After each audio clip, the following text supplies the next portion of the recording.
নাটোরে রূপপুর পারমাণবিক বিদ্যুৎ কেন্দ্রের 40 কেবি লাইন নির্মাণকারী প্রতিষ্ঠান ভারতীয় ট্রান্সলাইট লিমিটেডের ডিপোতে গত 23 মে রাতে মুখোশ পরে অস্ত্র হাতে হানা দেয় 26 থেকে 27 সদস্যের ডাকাত দল। এরপর ক্যাম্পে নিরাপত্তা কর্মীদের বেঁধে রেখে রাত 8:30 থেকে ভোর 4টা পর্যন্ত ট্রাক ভর্তি করে 4 কোটি 3 লাখ টাকার মালামাল লুট করে নিয়ে যায় ডাকাত দলটি।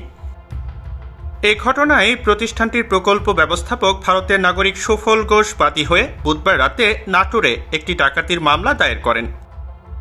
বৃহস্পতিবার ডাকাতির মালামাল বিক্রির জন্য চট্টগ্রামে নিয়ে গেলে মূলহোতা জয়নাল সহ 8 জনকে গ্রেফতার করে ডিবি পুলিশ। উদ্ধার করা হয় লুট করা 2/3 মালামাল।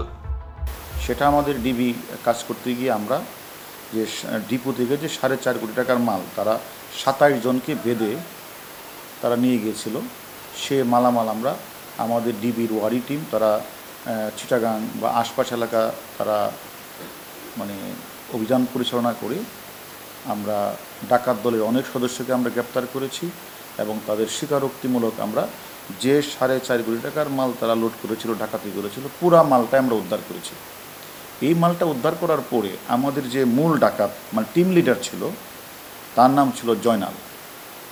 এই জয়নালকে খুঁজতে গিয়ে যখন আমরা দেখলাম জয়নাল আরেকটা টিম নিয়ে তারা নাটোরে, সেখানে একটা ওয়্যার হাউস আছে, সেই ওয়্যার হাউসটা হলো পাবনার রূপপুর পারমাণবিক বিদ্যুৎ কেন্দ্র হতে ডিস্ট্রিবিউশন লাইনতে ব্যবহৃত মালামালগুলি যেটা নাটোরে ডিপুতে রাখা হয়েছে। সে নাটোরে ঢুকে প্রথম তারা গেটে যে দারোয়ান ছিল ড্রেস পরা, তাদের ড্রেস খুলে তারা নিজেরাই ড্রেসটি পরেছেন, পরে ভিতরে ঢুকে একে একে সকল জনকে হাত পাবে। ঠিক ওই আরএফএলের যে প্রসেস যে 27 জনকে বেঁধে একটা রুম রেখে দিয়েছিল, ঠিক ওইখানেও তারা ওই প্রথম দারোয়ানের ড্রেসগুলি পরে ভিতরে ঢুকে সকলকে ধরে এনে তারা একটা রুমে রেখে তারা গাড়ি ঢুকে সারা রাত ডাকাতি করেছেন। 3টি ট্রাকে করে এই মালামালগুলি ঠিক ওই যে আমাদের আরএফএলের যে ডাকাতির মালামাল যে জায়গায় নেওয়া হয়েছে সেই জায়গায় তারা নিয়ে গিয়েছেন।